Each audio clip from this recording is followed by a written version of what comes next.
अस्सलाम वालेकुम नाज़रीन, अवां ॾिसी रहिया आहियो प्रोग्राम इसहाक कोलाची सां गॾु। नाज़रीन, सिंध जी राजधानी कराची में अफ़सोसनाक इंसिडेंट पेश आयो। गुल प्लाज़ा जेको 1995 में गुल प्लाज़ा जे नाले सां हिकिड़ी बिल्डिंग जेका है उहा तामीर थी ऐं उनमें शॉपिंग मॉल हुआ, उनमें मुख़्तलिफ़ दुकान हुआ, पर उनमें आचर जी राति यानी छंछर जी शाम जो उते गुल जे कंहिं दुकान में बाहि लॻी ऐं बाहि लॻण खां पोइ हिन महल ताईं मुकमल तौर ते उन बाहि ते ज़ाब्तो न अची सघियो आहे, जंहिंजे नतीजे में 26 जे लॻभॻि जेके माण्हू आहिनि उहे फौत थी चुका आहिनि। उन सां गॾोगॾु 70 खां वधीक जेके माण्हू आहिनि उहे हिन वक़्तु बि ग़ाइबु आहिनि। कुझु अहिड़ियूं फैमिलीज़ आहिनि जिन्हनि जूं पाण सोशल मीडिया ते वीडियोज़ बि ॾिसूं पिया ऐं ख़ासि तौर ते जेको फायर ब्रिगेड अमलो आहे उन्हनि जो बि हिकिड़ो ऑफिसर फुरकान नाले उहो बि उनमें सेफ्टी मेजरमेंट जे हवाले सां ऐं कमु कंदे उहो बि ज़ाहिर आहे उनमें फौत थी वियो। उनखां अलावा जेका पाण ओवरऑल इन ते ॻाल्हि ॿोल कंदासीं, अॼु वॾे वज़ीर सैयद मुराद अली शाह जी आला सतह हिकिड़ी मीटिंग थी ऐं आला सतह मीटिंग में कारोबारी बिरादरी भी शरीक हुई। उनमें वज़ीर आला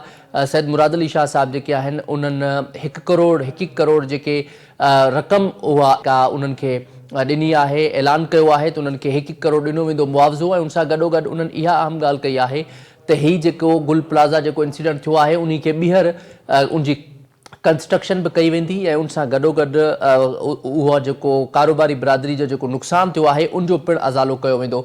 अचो पहिरियां ॾिसूं था CM सिंध मुराद अली शाह साहब जो छा चवणु आहे।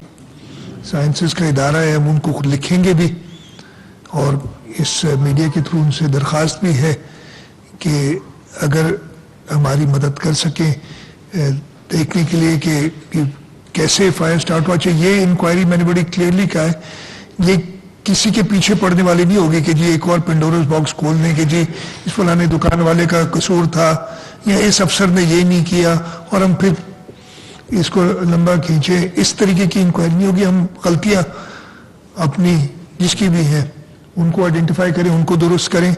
हाँ, और बड़ा क्लियरली कहा, अगर खुदा न खास्ता कोई ऐसे शवाहिद मिलते हैं कि इसमें कोई तखरीबकारी है तो ऑब्वियसली उस पर तो एक्शन लेना होगा, लेकिन इस वक्त तक ऐसी कोई बात नहीं है।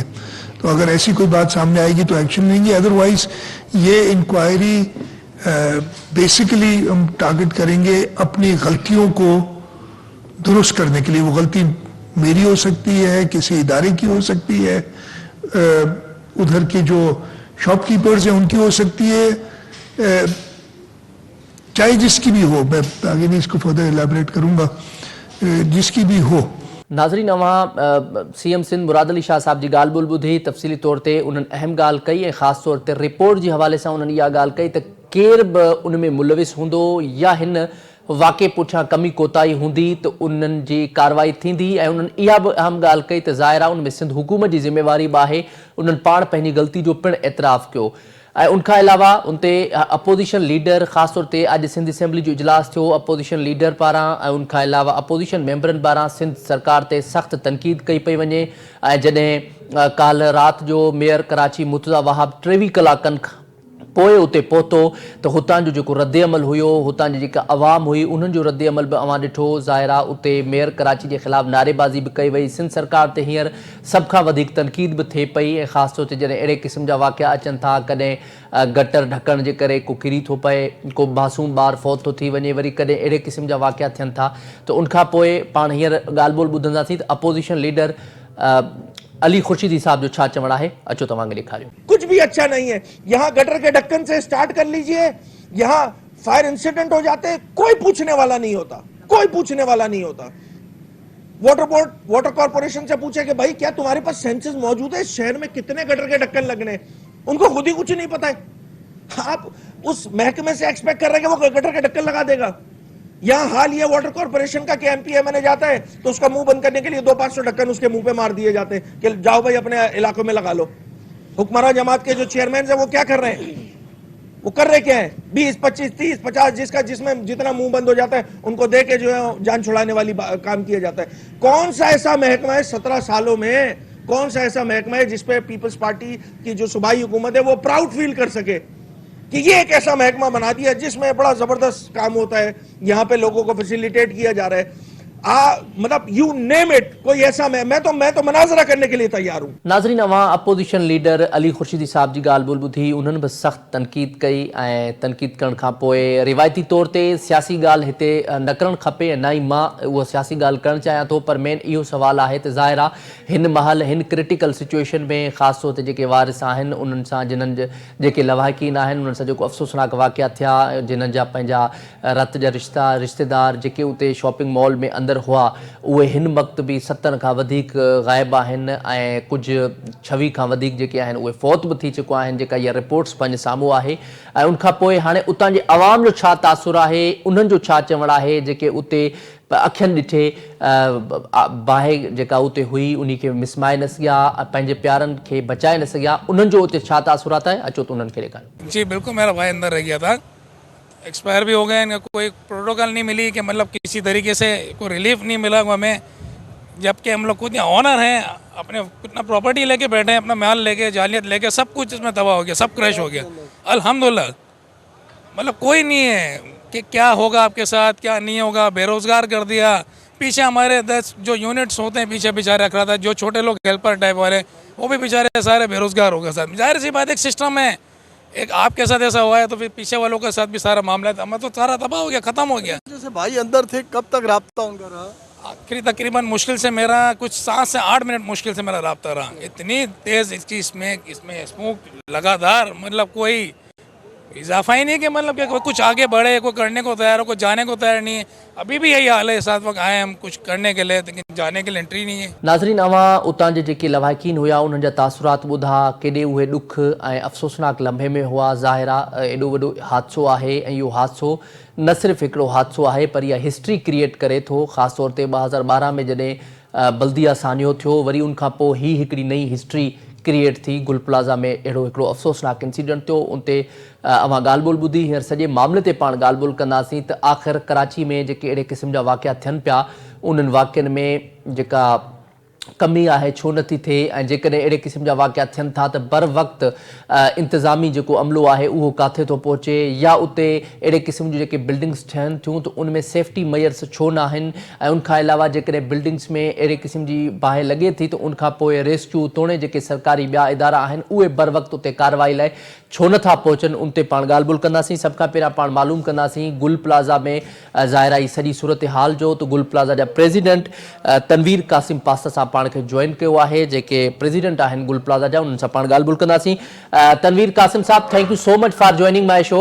सबसे पहले तो हमें ये बताइएगा, ये जो अफसोसनाक इंसिडेंट है ये कैसे वाकया पेश आया और कैसे आग लगी? बड़ा अहम सवाल ये है, सबसे पहले तो हमें ये बताइएगा। सर, ये अहम सवाल को तीसरा दिन हो गया, हर बात को सवाल का जवाब दे दे कि हम तो बता के थके कैसे आग लगी। अब ये कि जिस दिन आग लगी ग्राउंड फ्लोर पे एक शॉप में आग लगी थी, ये फ्लावर की शॉप थी आर्टिफिशियल की। जब हमें पता चला 10:05 में आग लगी तो हम लोग सब भागे, सिलेंडर ले गए, हमारी पूरी टीम ने रेस्क्यू करने की कोशिश की। उसकी आग थोड़ी बुझी और फिर उसके बाद वापस बढ़ी और जो एसी की जो पाइपिंग होती है उसमें फैल गई। जब फैली तो हमारे इतने सारे वेंटिलेशन थे, 16 गेट थे, कभी यहाँ हवा भाग रही कभी यहाँ भाग रही है। फायर ब्रिगेड को कॉल की, गाड़ी थोड़ी लेट हुई थी, उसमें जो है ये मामला थोड़ा सा बढ़ता गया। फजर तक पानी की भी इनके पास शॉर्टेज चल रही थी उसी दिन, फिर फजर के बाद फिर पानी तेज आना शुरू हुआ, सारी चीजें आना शुरू हुई, तब तक जो है वो ज्यादा आग ने लपेट में ले लिया था। मगर अब अल्लाह का शुक्र है कि कल शाम से जो रेस्क्यू का जो अमल जारी है और माशाल्लाह जो काम हो रहा है, तो अल्लाह के फजल से काफी जो है वो हमने कवर कर लिया है मजीद चीजों से, और जो काफी जो है वो डेड बॉडी भी बाहर निकाली। अभी भी कूलिंग का अमल जारी है और जो रेस्क्यू टीमें अंदर चल रही है। अच्छा पास्टर साहब, ये भी बताइएगा अब तक अपडेटेड फिगर्स क्या है, क्योंकि मीडिया में मुख्तलिफ चीजें रिपोर्ट्स हो रही हैं। आप हमें ये बताइएगा कि अपडेटेड क्या है, इस वक्त कितने जो लोग हैं वो अंदर फंसे हुए हैं और कितने जो लोग हैं वो फौत हो चुके हैं।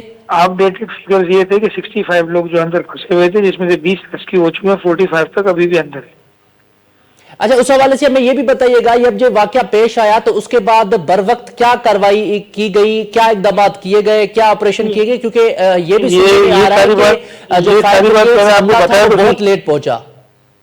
जी मैं आपको बता चुका हूँ, ये पहला जवाब मैंने आपकी इसी बात का तो दिया मैंने जी। अच्छा, ये भी हमें बताइएगा कि अब ये सारी जो सूरत हाल के बाद अब सिंध हुकूमत क्या आपसे सपोर्ट करने का ऐलान उन्होंने किया है, क्या बातचीत हुई? तो सिंध हुकूमत ने सपोर्ट का ऐलान किया है। जो शोधा जो शहीद हुए हैं बच्चे, इनके जो है वो वालिदैन वर्षा को जो 1-1 करोड़ रुपए का जो है वो मुआवजा किया जा रहा है। और इसके अलावा जो दुकानदारों का नुकसान हुआ है, इनकी नुकसान की भी इंशाल्लाह भरपाई होगी। दुकानों की लिस्टें बनेंगी जब हम फ्री हो जाएंगे 1 आध दिन में। और जो मॉल का नुकसान हुआ है तो मॉल को भी दोबारा जो है इसको बनाया जाएगा और इसको आबाद किया जाएगा इंशाल्लाह ताला। और नैमुल बगल भी एक्सचेंज में शॉप की भी जो है वो तैयारी चल रही है, ऑप्शंस के भाई इतनी शॉप्स यहाँ शिफ्ट हो जाएं, इतनी यहाँ शिफ्ट हो जाएं, ताकि 2 महीने सीजन के जो रजब, शाबान और रमजान में निकल जाए। अच्छा पास्टर साहब, आखिर में हमें ये भी बताइएगा कि एक सिंध बिल्डिंग कंट्रोल अथॉरिटी की जानिब से एक रिपोर्ट पब्लिश की गई है। उस रिपोर्ट में उन्होंने ये कहा है कि इसमें इंतजामी जो है वो भी बड़ी वजह है कि इसमें जो जगह थी उससे मजीद ज्यादा जो दुकान थे वो तामीर किए गए थे, अंदर से कोई सेफ्टी तरीके की कोई ऐसा मैयर में नहीं था। तो उस हवाले से आप क्या कहेंगे? आज सीएम के साहब के पास इसी बात की तस्दीक हो चुकी है।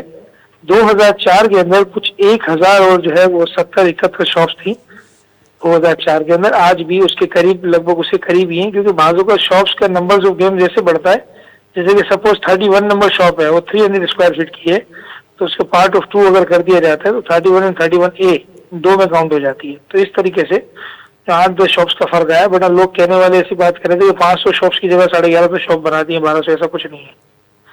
अच्छा, ये भी सर आखिर में हमें ये बताइएगा पास्टर साहब कि अब वो वहां पे जो आग लगी है अब वो बुझ गई है, क्योंकि सिंध हुकूमत ये दावा कर रही है, लेकिन ऊपर से हमें ये भी खबरें सामने आ रही हैं कि तीसरी मंजिल में दोबारा अब आग शुरू हो गई है। देखिए, बात दरअसल ये है कि आग मुकम्मल उस पर काबू पा लिया गया था। रेस्क्यू टीमें भी अंदर घूम रही थी, पर आपको पता है कि कहीं पे भी कोई एरिया जब सर्चिंग के लिए टीमें जाती हैं, कहीं शीशा तोड़ते हैं, कहीं की जो गैस निकाली जाती है, कहीं एरिया ओपन किया जाए तो आग जो है वो सुलगती है। तो वहाँ वक्तन कहीं कहीं उठ रही है तो उसको फौरन बर वक्त कार्रवाई करके उसको रोक दिया जा रहा है। ठीक है, बहुत शुक्रिया तनवीर कासिम पास्टर साहब हमें प्रोग्राम में टाइम देने के लिए। नाज़रीन, वहाँ तनवीर कासिम पास्टर साहब जी ॻाल्हि ॿुल्बु थी, जेके प्रेसिडेंट आहिनि गुल प्लाज़ा जा, ऐं उन्हनि SBC जी जेका रिपोर्ट आहे उन्हनि खे मुकमल तौर ते रद्द कयो आहे। उन्हनि जो इहो चवणु आहे त अहिड़ी का बि ॻाल्हि न आहे। उते 2004 में जेके दुकान हुया एज़ इट इज़ अहिड़े तरीक़े सां ई नक्शे जे मुताबिक़ हुया। ऐं उनखां अलावा जेका बाहि जे हवाले सां बि उन्हनि अहम ॻाल्हि कई। उनखां अलावा तफ़सीली तौर ते उन्हनि कुझु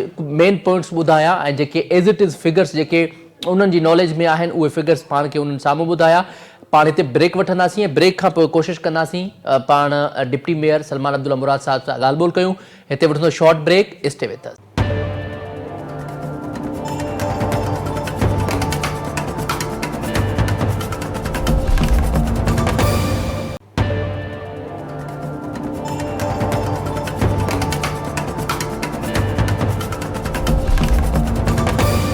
वेलकम बैक नाज़रीन, प्रोग्राम में अवां खे हिकु दफ़ो ॿीहर भली कार चऊं था। पाण ॻाल्हि ॿोल करे रहियो हुआसीं गुल प्लाज़ा में जेको अफ़सोसनाक हादसो थियो, बाहि लॻण सबबि सवें जेके दुकान आहिनि उहे सड़ी रख थी विया। उन सां गॾोगॾु केतिरो ई जानी तोड़े माली नुक़सानु थियो आहे, उन ते हींअर पाण ॻाल्हि ॿोल कंदासीं। पाण खे प्रोग्राम में जॉइन कयो आहे डिप्टी मेयर कराची सलमान अब्दुल्ला मुराद साहब। सलमान अब्दुल्ला मुराद साहब खे प्रोग्राम में भली कार चऊं था। सलमान साहब, वॾी महिरबानी प्रोग्राम में टाइम ॾियण जे लाइ। सलमान साहब, हीउ जेको गुल प्लाज़ा में इंसिडेंट थियो आहे ज़ाहिर आहे अफ़सोसनाक आहे। अवां पहिरें ॾींहं खां उते पहुता, अवां छा पिया सम्झो त उते छा इंतज़ामी गफ़लत हुई, छा वजह हुई जंहिंजे करे ही हिकिड़ो वॾो हादसो थी वियो? अवां पहिरें ॾींहुं पहिरें कलाक में ई वञी पहुता, अवां उन सॼी सूरत हाल खे कीअं टेकल कयो?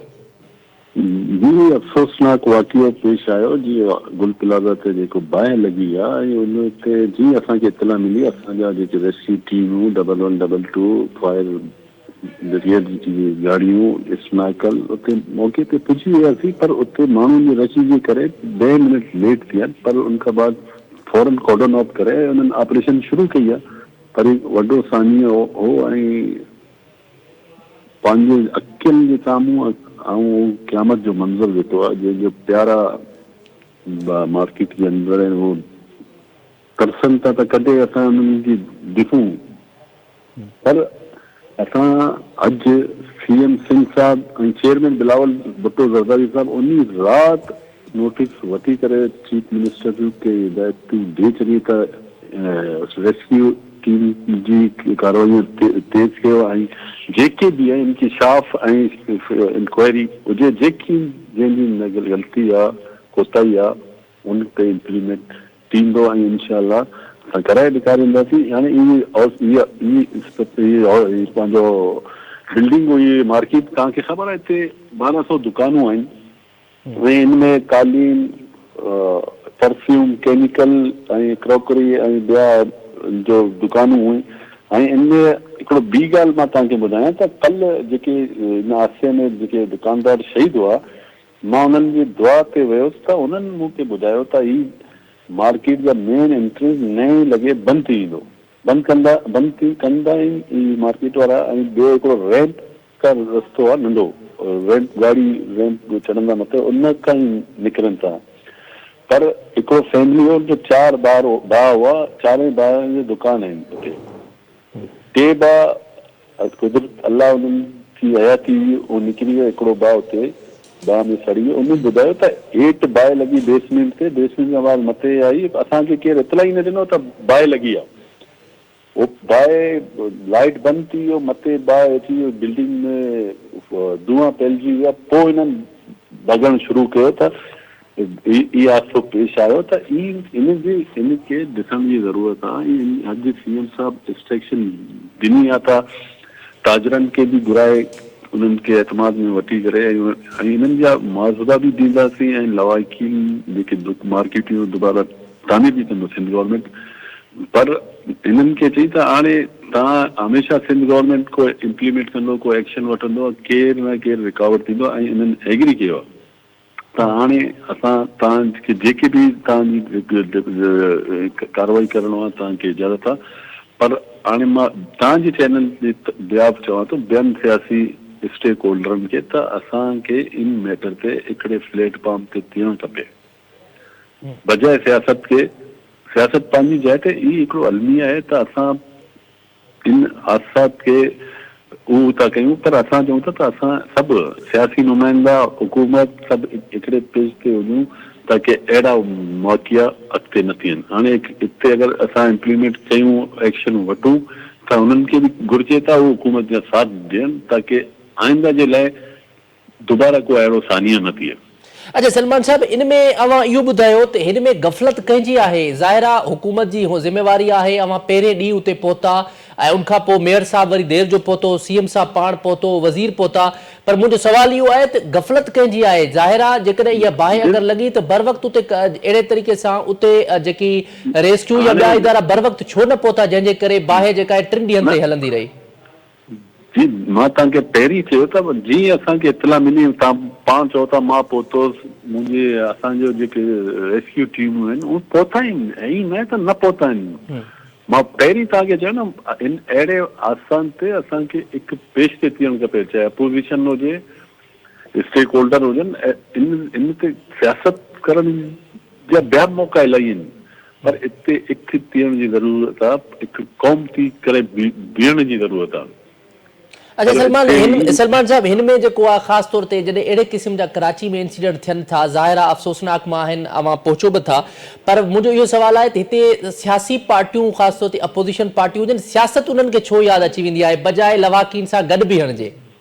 मां ई चवां पियो न, पर सियासत जा मौक़ा इलाही आहिनि। हाणे इहो ते क़यामत जो मंज़र आहे, असां हिक ॿिए ते तनक़ीद कयूं, असां रेस्क्यू कम वारनि खे बि डिस्टर्ब कयूं, त इन मौक़े ते अपोज़िशन जमातनि खे बि घुरिजे त गवर्नमेंट ऐं इंतिज़ामिया जो हथ वधाइनि, उन्हनि जी सपोर्ट कनि ताकी जेके हादसा थियनि त इम्प्लीमेंट करण में कोई दुश्वारी पेश न आहे, को मसइलो न थिए। इन में ही त असांजी बदकिस्मती आहे त असां को बि अहिड़ो सानियो थियो, असां सभु गवर्नमेंट वारा ही नथा सोचनि जेके माण्हुनि ते गुज़रे पिए उन्हनि जी दिलि आज़ारी थिए पई, त असां त अहिड़ो पार चयो आहे त बाबा अचो गॾिजी इन शहर जी ख़िदमत कयूं। तव्हां सियासत टेन ओवर पूरो थियो, टाइम ख़तमु थियो, पोइ माण्हू वटि वञो, जेके माण्हू उन्हनि खे वोट ॾींदा, जेके तव्हां पंहिंजा मौक़ुफ़ खणी वञो, असां पंहिंजो खणी वञो, पोइ हिक ॿिए ते तनक़ीद इलेक्शन जे टाइम सही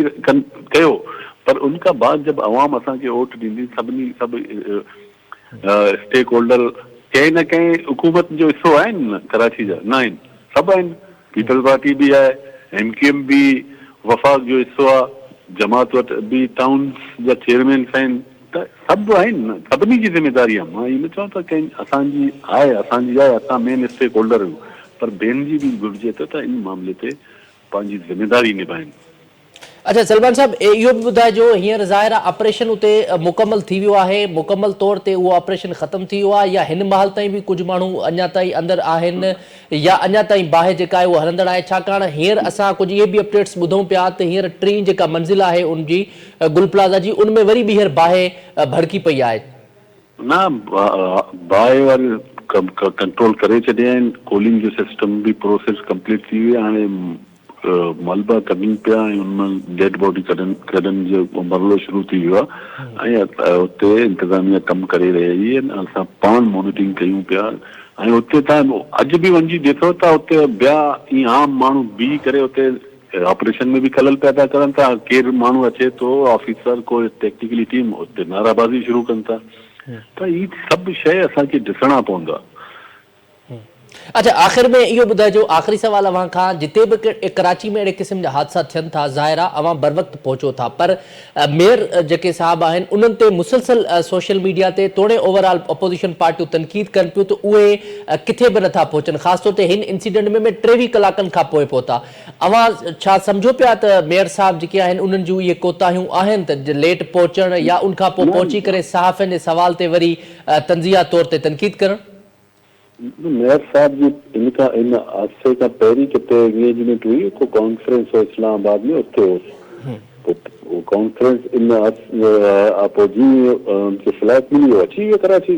ठीक है, वरी मेहरबानी सलमान अब्दुल्ला मुराद साहब असांखे प्रोग्राम में टाइम ॾियण जे लाइ। नाज़रीन, अवां सलमान अब्दुल्ला मुराद साहब जी ॻाल्हि ॿोल ॿुधी, उन्हनि तफ़सीली तौर ते बर वक़्तु चयो त हू पहुची विया हुआ हुते ऐं ऑपरेशन जे हवाले सां बि उन्हनि इहा ॻाल्हि कई त मुकमल थी चुको आहे। सभिनी खे जेको आहे ख़ासि तौर ते जेके लवाहिकीन आहिनि उन्हनि खे मुआवज़ो पिणु ॾिनो वेंदो, छाकाणि त सिंध हुकूमत ऐलान कयो आहे। ऐं सलमान अब्दुल्ला मुराद साहब इहा बि ॻाल्हि कई, जिते बि अहिड़े क़िस्म जा हादसा थियनि था उहे अफ़सोसनाक आहिनि ऐं उते अपोजिशन पार्टियुनि खे घुरिजे त हू सियासत न कनि, गॾिजी करे वेही करे सभु पॉलिटिकल पार्टीज़ वेही करे मसइला हल करनि बजाए सियासत करण जे। हिते ब्रेक जो वक़्तु थियो आहे, हिते वठूं था शॉर्ट ब्रेक। स्टे विथ अस।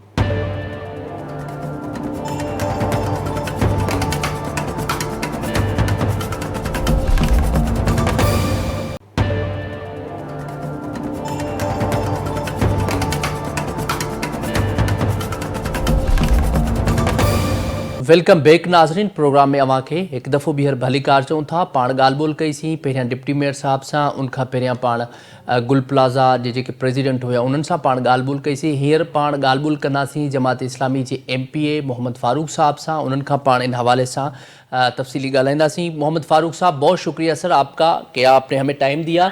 मोहम्मद फारूक साहब, वैसे तो आमतौर पे आपको हम लेते रहते हैं, कराची में आए दिन कोई ना कोई तो हादसा होता ही रहता है, लेकिन ये बड़ा अफसोसनाक पहलू है कि 3 दिन तक एक आग जो है वो चल रही है, उसके बावजूद जो है ना तो प्रैक्टिकली तौर पे पहले रेस्क्यू वाले पहुंचे, उन्होंने भी बड़ी ताख़ीर कर दी, उसके बाद इतना बड़ा सानिया हो गया, लेकिन आप उस पर क्या कमेंट करेंगे? और अभी भी आपसे पहले हमारे साथ डिप्टी मेयर साहब मौजूद थे और मेयर साहब की भी तो आप बातें सुन रहे होंगे, तो वो ये कहते हैं कि भाई पॉलिटिक्स ना करें इस मामले पर, तो आप इस पे क्या कमेंट करेंगे? सर, ये मेरे ख्याल से सिर्फ करप्शन को, पैसे कमाने को और धंधे को जो है वो इसको पॉलिटिक्स कहते हैं। हम तो, हमारी पॉलिटिक्स की नॉन सोच दूसरी है।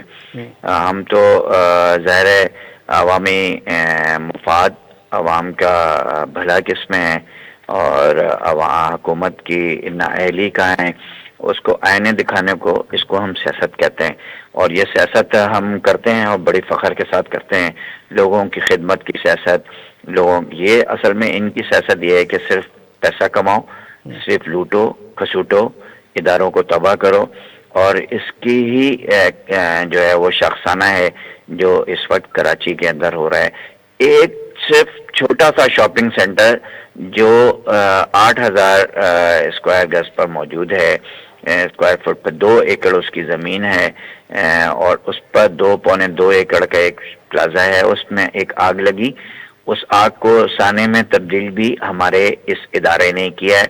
इस इदारे की नाअहली, इनकॉम्पिटेंसी और वक्त पर रिस्पांस ना करने की वजह से वो आग जो है वो पूरी प्लाजे को उसने अपनी लपेट में लिया। और फिर प्लाजा जब आग की लपेट में आ गया तो उसको 3रे दर्जे की आग उन्होंने डिक्लेयर कर दिया, और उससे फिर ऐसा लगा कि शायद उस आग से ये फारे हो गए हैं, उसको बुझाना ही नहीं है।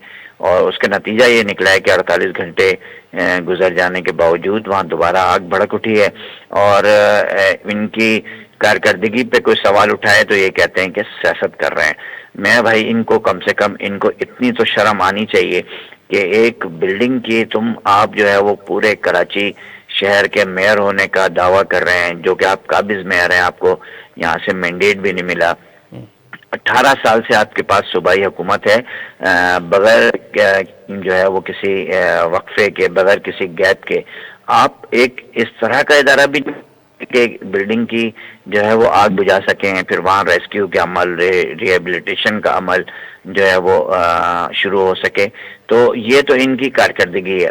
اور میں سمجھتا ہوں کہ اس وقت کراچی شہر جو ہے وہ حادثات کے ہی لپیٹ کے اندر موجود ہے، اور اس کی وجہ صوبائی حکومت اور ہماری شہری حکومت ہے۔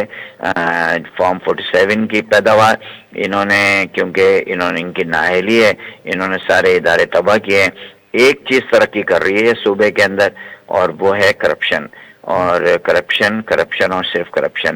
یہ اس کراچی شہر کو سوئٹزرلینڈ بنانے کا دعویٰ کر رہے تھے آج سے 3-4 دن پہلے پریزیڈنٹ ہاؤس کے اندر، اسلام آباد کے اندر، اور ان کی وہ ساری 17 سال کی کارکردگی جس کا یہ بار بار اظہار کر رہے تھے، وہ پرسوں گل پلازا کے اندر آتش نظر ہو گئی ہے، آگ کی نظر ہو گئی ہے، اور وہ اس میں جل کر خاکستر ہو گئی ہے۔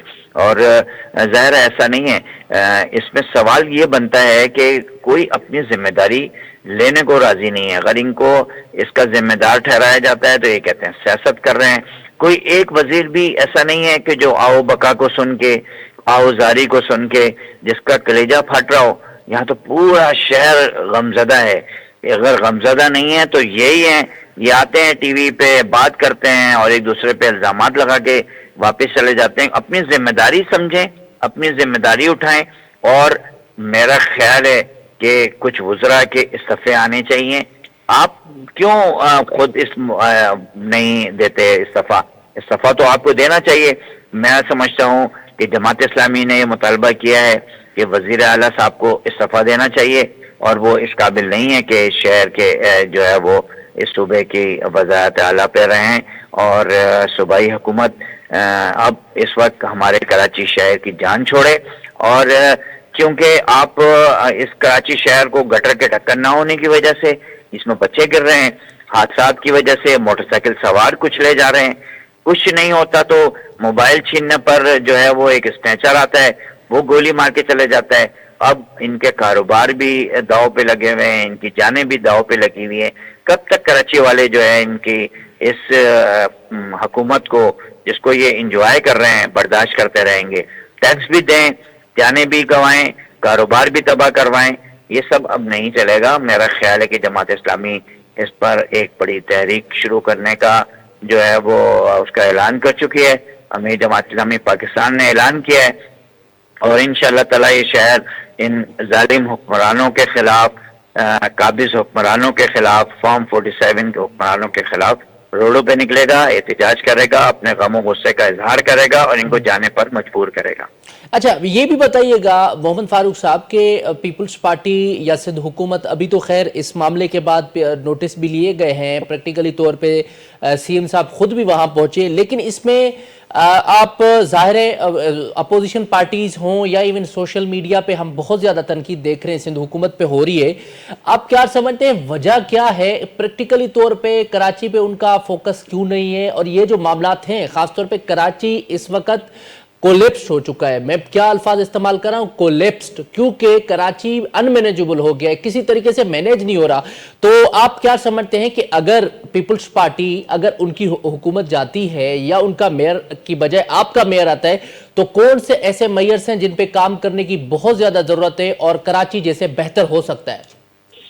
دیکھیں، خالی کراچی کے ساتھ ہی انہوں نے زیادتی نہیں کی ہے، انہوں نے کیا لڑکانہ کو بہتر کر دیا ہے، انہوں نے کیا کہ خیرپور کو بہتر کر دیا ہے، انہوں نے کیا سکھر کو جو ہے وہ سوئٹزرلینڈ کے جیسا بنا دیا ہے۔ یہ پورے صوبے کے اندر یہ حال ہے۔ میں یہ نہیں کہہ رہا ہوں کہ خالی کراچی، میں کیونکہ کراچی میں رہتا ہوں اس لیے میں نے کراچی کی بات کی، سانحہ کراچی میں ہوا ہے اس لیے میں نے کراچی کی بات کی۔ اندرون سندھ بھی اس سے زیادہ برا حال ہے کراچی سے، وہاں بھی پینے کا صاف پانی میسر نہیں ہے۔ जमात इस्लामी इस शहर की सबसे बड़ी, कराची शहर की सबसे बड़ी जमात है। हमने बल्दियात में सबसे ज्यादा वोट लिए थे, हमने पीटीआई से भी ज्यादा वोट लिए थे। हमारा मेयर जो है वो स्ट्रेट फॉरवर्ड इस कराची शहर के लोग देखना चाहते हैं। जब हमारा मेयर आएगा तो इंशाल्लाह, हमने इससे पहले भी सर्व किया है, हम खाली बातें नहीं कर रहे। रहमतुल्लाह खान साहब ने इस शहर को वो सर्व किया है कि उनका इंफ्रास्ट्रक्चर आज भी कराची के लोग इस्तेमाल करते हैं, आज भी कराची उस वजह से उनके इंफ्रास्ट्रक्चर पे कायम और दायम है। तो हमने इस मुल्क को, इस शहर को सर्व करके दिखाया है। हमारा, आप देखें, इस शहर को सबसे बेहतर काम करने की जो बात होनी चाहिए फौरी, वही होनी चाहिए कि नियत आपकी काम करने की तो हो। इनकी तो नियत ही काम करने की नहीं है। फिर दयानतदारी, अमानतदारी, यही तो सारा फुकदान है इस सूबे का, कि यहाँ पर करप्शन है, यहाँ पर जो है वो इनकी काम करने की नियत नहीं है, फिर ये इनकॉम्पिटेंट है, फिर ये इज़ार है, ये सलाहियत इनके अंदर मौजूद नहीं है। इसलिए जमात इस्लामी बार बार इसका आदा करती है और ये कहती है कि इस शहर की मेयरशिप वापस जमात इस्लामी, जिसको इस शहर ने मैंडेट दिया था, उसके हवाले किया जाए। हम इस शहर को संभालेंगे, हमने इस शहर को पहले भी संभाला था और आइंदा भी इंशाअल्लाह ताला इस शहर को हम सर्व करेंगे। इस शहर की बात नहीं कर रहा हूँ मैं, तो पूरे सूबे की बात कर रहा हूँ।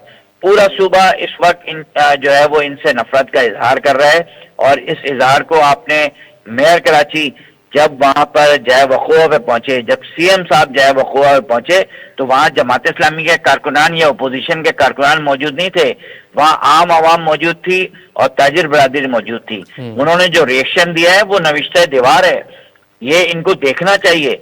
इसीलिए उस रिएक्शन में मजबूर होकर आज इन्होंने इजलास बुलाया, फिर कुछ जो है वो इन्होंने तिजारती तंजीमों को, तिजारती नुमाइंदों को बुलाया और कंपनसेशन का ऐलान किया। ये वो प्रेशर है जिसकी वजह से ये तैयार हुए हैं।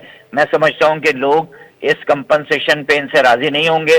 कंपनसेशन का ऐलान ना करें, बल्कि आप ऐसा काम करें कि ये सानेहा दोबारा रुनुमा ना हो। ठीक है, ठीक है। मैं भी यही दुआ कर रहा हूं कि अल्लाह करे दोबारा ऐसा हादसा कराची तो क्या कहीं पर भी ना हो, और इसी दुआ के साथ मैं प्रोग्राम का अख्तिताम करूंगा। बहुत शुक्रिया मोहम्मद फारूक साहब, आपने हमें प्रोग्राम में टाइम दिया। नाज़रीन, अवां ॻाल्हि ॿोल ॿुधी मोहम्मद फारूक साहब जी, ऐं आख़िर में मां भी इन्हीं उम्मीद सां प्रोग्राम जो इख्तिताम कयां थो त अल्लाह करे अहिड़े क़िस्म जो अफ़सोसनाक हादसो ॿीहर न थिए। कराची त छा, पर पूरे सूबे में किथे बि अहिड़ो हादसो न थिए। हिकिड़ो अहिड़ो क़िस्म जा हादसा इंतिहाई अफ़सोसनाक आहिनि ऐं सिंध हुकूमत तोड़े मेयर कराची खे भी उन हवाले सां फोकस ऐं पहिरीं प्योरिटी रखणु खपे त अहिड़े क़िस्म जा जॾहिं हादसा थियनि था त बर वक़्तु कार्रवाई करणु खपे, बर वक़्तु उते पहुचणु खपे, बर वक़्तु उते ऑपरेशन करणु खपे, जीअं वधि में वधि इंसानी जेके जानूं आहिनि उहे बचाए सघजनि। प्रोग्राम जो वक़्तु पंहिंजी पुॼाणी थो पहुचे। मूंखे इजाज़त ॾींदा, अल्लाह निगहबान।